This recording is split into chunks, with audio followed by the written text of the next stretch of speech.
हरे कृष्णा, राधे राधे। कैसे हैं आप सब दोस्तों? आप सबका स्वागत है फिर से आपके अपने चैनल जीवन संग्रह पर।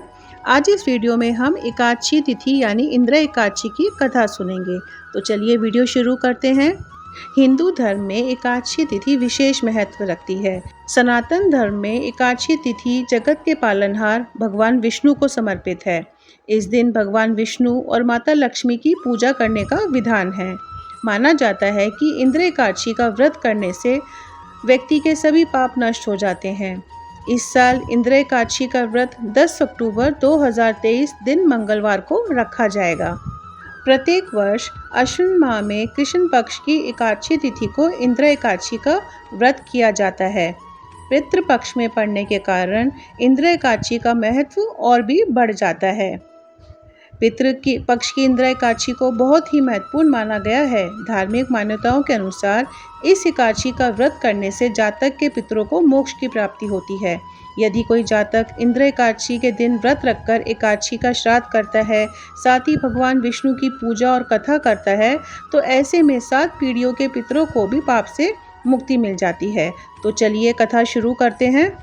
कथा के अनुसार धर्मराज युधिष्ठिर कहने लगे कि हे भगवान, मैंने भाद्रपद शुक्ल एकादशी अर्थात पार्श्व एकादशी का सविस्तार वर्णन सुना।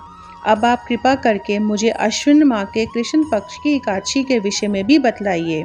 इस एकादशी का क्या नाम है तथा इसके व्रत का क्या विधान है? इसका व्रत करने से किस फल की प्राप्ति होती है? ये सब आप मुझे बताइए। भगवान श्री कृष्ण कहने लगे कि अश्विन एकादशी का नाम इंद्र एकादशी है। यह एकादशी पापों को नष्ट करने वाली तथा पितरों को अधोगति से मुक्ति देने वाली होती है। हे राजन, ध्यान पूर्वक इसकी कथा सुनो। इसके सुनने मात्र से ही अश्वमेध यज्ञ का फल मिलता है।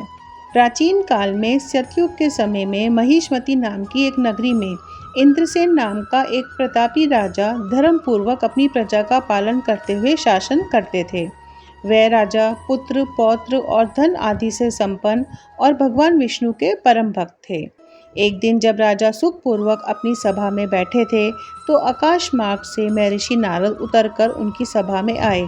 राजा उन्हें देखते ही हाथ जोड़कर खड़े हो गए और विधि पूर्वक आसन व अर्घ्य दिया।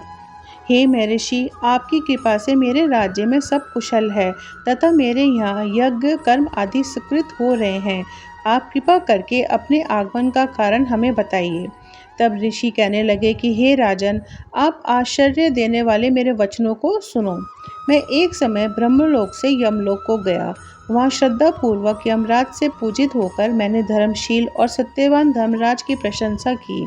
उसी समय यमराज की सभा में महान ज्ञानी और धर्मात्मा तुम्हारे पिता को एकादशी का व्रत भंग होने के कारण मैंने देखा। उन्होंने संदेशा दिया, सो मैं तुम्हें कहता हूँ। उन्होंने कहा कि पूर्व जन्म में कोई विघ्न हो जाने के कारण मैं यमराज के निकट रह रहा हूँ। सो हे पुत्र, यदि तुम अश्विन कृष्ण इंद्र एकादशी का व्रत मेरे निमित्त करोगे तो मुझे स्वर्ग की प्राप्ति हो सकती है। इतना सुनकर राजा कहने लगा कि हे महर्षि, आप इस व्रत की विधि मुझसे कहिए। नारद जी कहने लगे, अश्विन माह की कृष्ण पक्षमी दशमी के दिन प्रातःकाल श्रद्धापूर्वक स्नान आदि से निवृत्त होकर पुनः दोपहर को नदी आदि में जाकर स्नान करें। फिर श्रद्धापूर्वक पितरों का श्राद्ध करें और एक बार भोजन करें। प्रातःकाल होने पर एकादशी के दिन स्नान आदि से निवृत्त होकर फिर व्रत के नियमों को भक्तिपूर्वक ग्रहण करते हुए प्रतिज्ञा करें कि मैं आज संपूर्ण भोगों को त्याग कर निराहार एकादशी का व्रत करूँगा। हे प्रभु, आप मेरी रक्षा कीजिए। इस प्रकार नियम पूर्वक शालिग्राम की मूर्ति के आगे विधि पूर्वक श्राद्ध करके योग्य ब्राह्मणों को फलाहार का भोजन कराएं और दक्षिणा दें। पितरों के श्राद्ध से जो बच गया है उसको सूंघकर गौ को दें तथा धूप, दीप, गंध, पुष्प, नैवेद्य आदि सब सामग्री से भगवान का पूजन करें। रात में भगवान के निकट जागरण करें। इसके पश्चात द्वादशी के दिन प्रातःकाल होने पर भगवान का पूजन करके ब्राह्मणों को भोजन कराएं। भाई बंधुओं, स्त्री और पुत्र सहित आप भी मौन होकर भोजन करें। नारद जी कहने लगे कि हे राजन, इस विधि से यदि तुम आलस्य रहित होकर इस एकादशी का व्रत करोगे तो तुम्हारे पिता को अवश्य ही स्वर्गलोक प्राप्त होगा। इतना कहकर नारद जी अंतर्ध्यान हो गए। नारद जी के कथा अनुसार राजा द्वारा अपने बांधुओं तथा दासों सहित व्रत करने से आकाश से पुष्प वर्षा हुई और राजा के पिता को मोक्ष की प्राप्ति हुई। इतना ही नहीं, राजा इंद्रसेन को भी मृत्यु के बाद बैकुंठ धाम की प्राप्ति हुई। हे युधिष्ठिर, यह इंद्र एकादशी के व्रत का महात्म्य मैंने तुमसे कहा।